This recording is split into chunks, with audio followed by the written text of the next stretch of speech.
My belongings will be delivered to your house next week. Accept them all, okay? You are so clumsy and inconsiderate. I'm moving in to re-educate you on how to be the proper wife. The least you can do is to give me my own room, even if you have to move your things out. My mother-in-law gives me the news out of the blue. Moving? Re-education? What on earth is she talking about? My husband has never mentioned that she was moving in with us. Anyway, who does she think she is talking about re-education? She doesn't care about my feelings and really moves in the week after.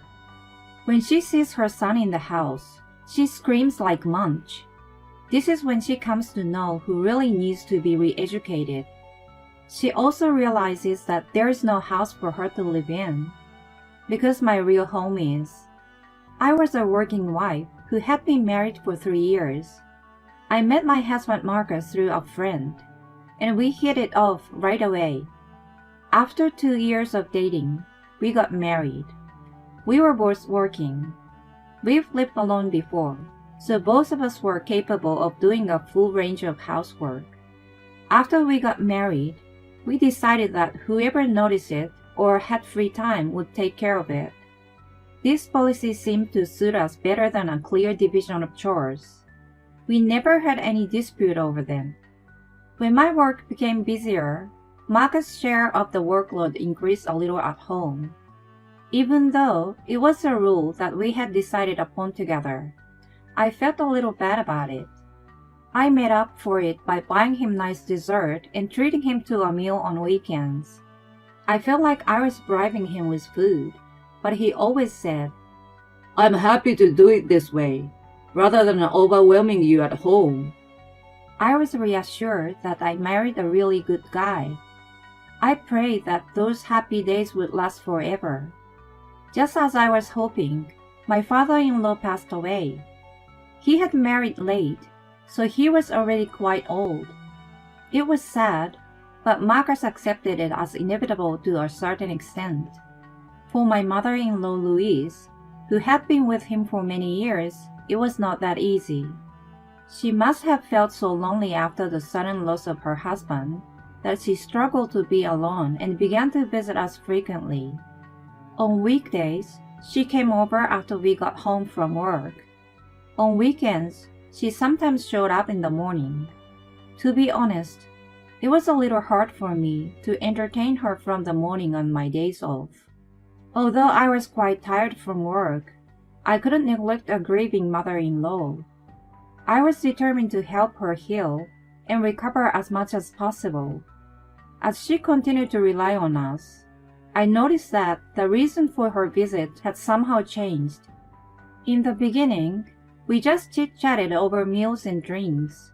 We talked about the news, my work, how I was getting along with Marcus, etc., etc. I was not sure if it was appropriate to mention my father-in-law, but sometimes the conversation unexpectedly turned to him. She sometimes shed tears, and I quietly stayed beside her. However, she started focusing more and more on me as a wife. Getting unwanted advice would have been better than the criticism. The inside of the refrigerator was not well organized. Laundry and cleaning were not done properly. There were too many discarded packages of cup noodles and ready-made food in the trash. She asked me if I was trying to destroy my health before I had a baby. I was often criticized like that. It was inevitable that as long as we both worked and shared the chores, there were some sloppy jobs. We were both laid back, so we were never bothered by the details and weren't even thinking about starting a family. I understood what she was trying to say, but if only she got better and stopped coming over so often, I could have tended to my housework more. Of course, I didn't dare to tell her that. "Yes, right, I'm sorry." I had no choice but to nod my head in agreement. One weekend, she came over as usual. She saw Marcus washing the dishes and suddenly started scolding me. "Why is my son washing the dishes? You're the wife. You should be the one doing it." I froze at her outburst. She paid no attention to me and took the plate and sponge from his hands. She then made him sit on the sofa and pulled me to the kitchen. I stood in front of the sink, feeling a little irritated, but trying to talk as calmly as possible. Listen, Louise, we both work, right? That's why we share the housework. It just so happened that he was doing it today. I don't leave everything to him, so... Don't talk back to me!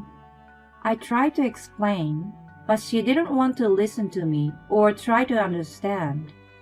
I thought that if Marcus explained it to her, she would have at least tried to understand a little. I glanced at him with hopeful eyes. He nodded as if he understood. I believed that he was going to help me out of the awkward situation. I was relieved for a moment. Then, he blurted out totally unexpected things. Mom, calm down. It's not good for your health to get so upset. You have a point, though. I'm going to make her do the right things from now on. Honey, you should apologize to her. He looked at me. Why didn't he just tell her that we shared the chores? I thought about saying so, but I felt there was no point in arguing with Louise any further. I will be careful in the future. I apologized and put the matter to rest. I asked Marcus what he was up to after she left. No matter how much I told her about our rule, she wouldn't have listened to me as long as she saw me as a bad wife. If he had told her, she would have listened to him. That would have been all it took to settle the matter. Why did he have to make it worse? He sensed how angry I was and started excusing himself. I was just trying to smooth things over. I'm sure if I explained about the shared responsibilities, my old-fashioned mom wouldn't have understood. You know I didn't really agree with her, right? She'll eventually understand. He tried to justify himself, but we knew each other for a long time. I knew that he was bullshitting. In fact, I thought he was hoping that he wouldn't have to do the housework. He had been kind of a trickster ever since we started dating. As I mentioned before, I was easygoing, and he had never caused any serious trouble, so he got away as mischievous. I saw no remorse in him, but more than anything, I was exhausted. I decided to swallow hard and assumed that he wanted to show his mother some dignity. Well, we had been sharing the workload so far. Things would have been back to normal the next day. I had such faint hope. However, since that day, he had started to ignore his share of chores blatantly. We never specified which one of us was in charge of what, but he stopped doing them like he used to. I thought he might have been sulking because I had confronted him about Louise, but that was not the case. He was neglecting our home, so I gave him a warning. Unexpectedly, he responded. Oh, I'm sorry. He agreed with me. I thought it was normal to be lazy sometimes. Just when I was telling myself that, Louise showed up unannounced the next day. She had always contacted me beforehand, so it alarmed me. I wondered if there was something wrong with her. I was concerned, but what she told me was completely different. I hear that you still haven't learned your lesson and haven't done any housework. Don't you even want to feed your husband something good? Marcus tells me he hasn't been eating homemade food lately because you don't cook at all. I immediately glared at him. Had he snitched on me that I had warned him? No, it wasn't my fault in the first place, so snitch wasn't the right word. He didn't want to do the chores, so he was trying to make me take all the blame. As a result, she started coming over more often than before, and he stopped doing anything altogether. I even had to take over the things he was supposed to do when he got home before me. If I wasn't so busy at work, I could have handled them with ease, but my work was still hectic. I had to cut down my sleep to get everything done, and was getting physically exhausted. I knew that I was going to collapse if I continued like this, and decided to talk to him again. Unfortunately for me, his work had become busy around that time, and we could not have a proper talk. I thought it was inevitable if it was work, but his schedule was outrageous. It was normal for him to come home well after midnight during the week. On weekends, he worked all day long, and in the worst cases, he stayed overnight at the office, saying the commute was a waste of time. Just the other day, I was thinking of discussing Luis, but then I was worried that he was overworked. When I saw him at home, I asked him if he was okay. He replied without a trace of fatigue. Yes, I'm fine. I was relieved to hear that, but I thought he looked too energetic. If he was working that hard, he should have shown a little bit of fatigue in his appearance. I wondered how he had so much stamina. I was truly perplexed. If his company was making him work as much as he did, they might have been violating the fair labor standards. I decided to talk to my colleague. Her family member worked for the same company as him. When I told her about the way Marcus was working, she looked at me puzzled. It is indeed a busy season right now, but I don't think they have to work that hard. It may vary from department to department. Even so, they are very strict about hours nowadays, unlike in the past. In other words, Marcus' hard work was not a complete lie, but it was not completely true either. I had a hunch. He didn't come home from work. I was also busy with mine. Because of my frantic life, I could not keep up with the housework. The house was in a miserable state. I was supposed to get a day off the next day. If I spent the whole day, the house would have been back in order. That was my plan. But then, Luis showed up to my dismay. What in the world happened in this house? The moment I entrust you with the housework, it becomes like this? No wonder my son has been doing it. I have been telling you that we share. I was about to explain again when I realized that there was no point in arguing with her. As I was hesitating, she made a gesture as if she had just thought of something. I'm going back home for today. I just remembered something to do. She headed for the door. I was ready to be scolded, so I felt a bit deflated.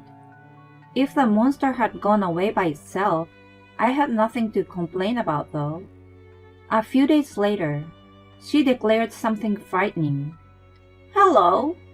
My belongings will be delivered to your house next week. Accept them all, okay? After seeing the house in such a state, I can't just not to do anything. You are so clumsy and inconsiderate. For the sake of my son, I'm going to train you how to be the proper wife. I'm going out of my way to move in with you. The least you can do is to give me my own room, even if you have to move your things out. As soon as I answered the phone, she ranted selfishly. There wasn't even a discussion about her move, but her belongings were already on the way. I was sick and tired of her treating me as a fool. If that was how she wanted to play, I had a plan too. I had been contemplating it for some time and decided to act on it then. The day the package arrived and she was moving in, I received a call from her. I didn't feel like dealing with her, so I kept ignoring the calls. She kept calling again and again without a pause for eternity. I had no choice but to answer the phone and heard her shrieking on the other end. What in the world is going on? Where are you? Who the hell is the woman with my son? It was the first time I had ever heard her lose control of herself, and I couldn't help but laugh at her. What's so funny? She asked, sounded irritated, but there was no other way I could react. I didn't think my plan was going to work out so perfectly. I was not home that day. I told Marcus that I was going to see my parents for a couple of days. I expected that he was going to bring his lover into the house while I was gone. When there was a discrepancy between his busy schedule and the information from my colleague, I asked a private investigator to look into his whereabouts. It turned out that he was having an affair with his younger colleague. On weekdays, he used the company car to drive back to our house with her. On weekends, he was going to hotels near and far from home. He was even getting paid overtime for working after hours to make up for the time he spent cheating on me. There was no way that such a man wasn't going to have the woman over while I was away. He was probably planning to have his way at home until he was drained out. But Louise and the movers arrived. I wanted to reveal the debauched and sinful son to her. That was my plan. I told her all of that. She was in total shock. I could only hear her making gasping sounds.